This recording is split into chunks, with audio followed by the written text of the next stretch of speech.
আমার ভোগ দখলকৃত সম্পদ আমি একজন এতিমের কাছে বিক্রয় করি, কিন্তু অন্য একজন আমার অজানায় তা প্রতারণা করে নিয়ে গেছে, তা সম্পর্কে আমার অবগত ছিল না। এখন এতিমের সম্পদটা দেওয়ার মতো আমার ক্ষমতাও নেই, এক্ষেত্রে আমার করণীয় কি? আপনি যদি জমি বিক্রি করে থাকেন, যার কাছে বিক্রি করেছেন, এতিম হোক আর অন্য কেউ হোক, তাকে দখল বুঝায় দেওয়া এটা আপনার দায়িত্ব।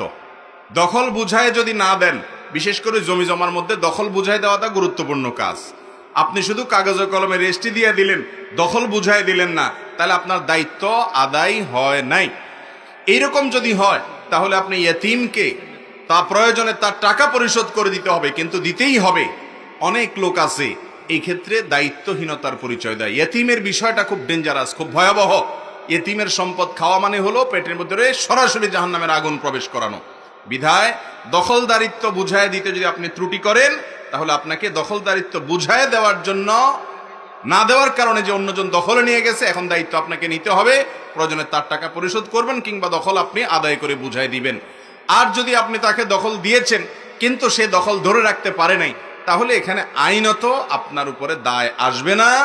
আপনি আপনার দায়িত্ব পালন করেছেন, তারপরেও ইয়েতিমের পাশে দাঁড়িয়ে যদি আপনি উপকার করতে পারেন, উদ্ধার করতে পারেন, সেই চেষ্টা আপনার করা উচিত।